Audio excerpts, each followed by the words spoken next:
Hello guys, pag-usapan lang natin ang breaking news. May pasabog nga naman kasi ang balita at exclusive na pinag-uusapan ngayon. Diyos ko, Catherine Bernardo, okay lang yan DJ. Di naman upgrade yung pinalit sa'yo. Yan kasi ang mga nasasabi ng karamihan.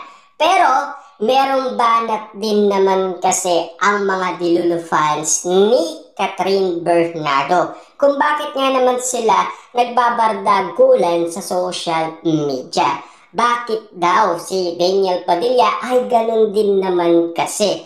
Pero mas unti-unting nagiging malala dahil ang tingin kasi nila kay Catherine Bernardo, mas red flag pa daw ang napili niya kesa kay Daniel Padilla. Mas nakikita ngayon na unti-unting nalalaman ng karamihan na sobrang tigas daw talaga ng ulo ni Catherine Bernardo. Hindi daw nakikinig sa payo ng mga magulang, lalong-lalo na sa mga fans, mga kaibigan. Yan kasi ang mga nakikita at yan din kasi ang pinag-uusapan, pinagkakaguluhan at pinagpepestaan ng karamihan. Sa katunayan niyan, may mga isyong nagsisilabasan sa social media na talagang patok na patok sa mga netizens at mga sausawerang kapitbahay. Patungkol ito kina Mayor Mark Alcala at Catherine Bernardo. Kasi pinakilala na daw ni Mayor Mark Alcala si Catherine Bernardo. Alam niyo naman siguro, sobrang daming project ni Catherine Bernardo nakalinya, diba? Lalong-lalo na kasi nung siya ay nag-short vacation, agad-agad ay chinik na ni Catherine Bernardo sa kalendaryo. Grabe nga naman kasi. Kung papansinin natin yung sinabi noon ni Alden Richard, noong siya ay itinanong, ikaw ba? Balak mo bang ipakilala si Catherine Bernardo sa iyong family? Diba? Dapat daw kasi naka-schedule na yon. Kaso nga lang kasi, meron mga project si Catherine Bernardo na dapat niyang unahan. Diba? Tulad na lamang kung bakit dinededma ni Catherine Bernardo si Alden Richard. Kung bakit laging absent si Catherine Bernardo. Patunay lang yan kung bakit niya iniiwasan itong si Alden Richard. Kasi ang usap-usapan, ang gusto daw ni Catherine Bernardo, mga brusko. Hindi niya daw gusto ang isang Alden Richard. Kasi nirereto lang si Alden Richard kay Catherine Bernardo. Paano yan napag-usapan? Pinag-usapan noon yan dahil sa kaarawan ni Catherine Bernardo sa Palawan.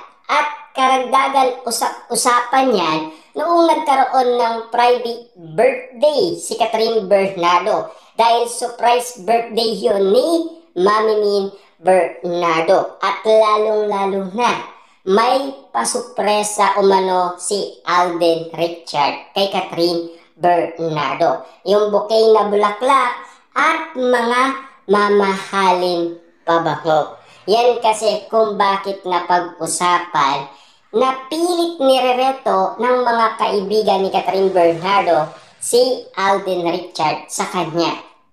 Karagdagan pang detalye yung sa house blessing ni Catherine Bernardo. Alam niyo ba yung sumayaw si Catherine Bernardo kung bakit? Kasi pinipilit si Alden Richard at Catherine Bernardo. Kaya ang ginawa ni Catherine Bernardo, sumayaw na lang. Marami pang kwento-kwento nga naman kasing nangyari na usap-usapan na sinayawan daw ni Catherine Bernardo si Alden Richard. Hindi ganun yun.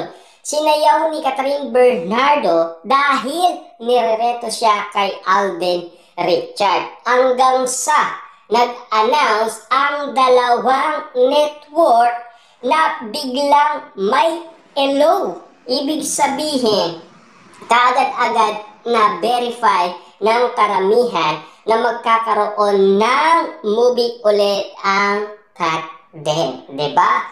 Pero ang pinag-uusapan natin ngayon dito kung bakit nga naman kasi okay lang daw para kay Daniel Padilla dahil ang pinili daw ni Catherine Bernardo mas napaka malala or ibig sabihin ng karamihan mas downgrade pa daw ito kesa kay Daniel Padilla.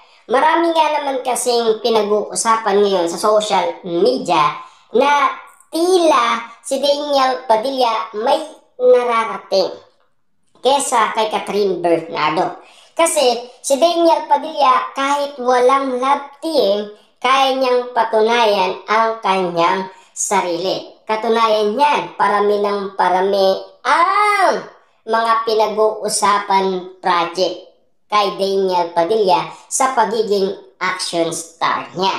Diba? Mismong si Robin Padilla nagsalita nga. Diba? Dapat na daw maisagawa ang Mista 2. Kasi napakadami naman kasing pwedeng pumalit doon sa mga nauna na. Diba? Nandoon kasi si Joko Diaz. Nandoon din naman kasi yung kapatid ni Robin Padilla na si Baby Gandang Ari, di ba? Kaso nga lang, hindi na siya pwede. Lalong-lalo na yung kapatid ni Robin Padilla na pumanaw na nakatira dati noon sa Angeles, Pampanga, di ba? Kaya pwedeng palitan na ang iba. Kaya pwedeng naman pinag-uusapan ang mga ganitong sitwasyon kina Daniel Padilla at Catherine Bernardo. Dahil ika nga kasi ng mga Katniel fans kung bakit nabubuhay muli ang kanilang pag-asa dahil sa pinag-uusapan na magkakaroon daw ng next project ang Katniel. Ramdam kasi nila yan kung bakit inuulaan nila ang mga pasabog ng ABS-CBN para kina Daniel Padilla at Catherine Bernardo. Siyempre, inala nila Catherine Bernardo at Daniel muling babalik.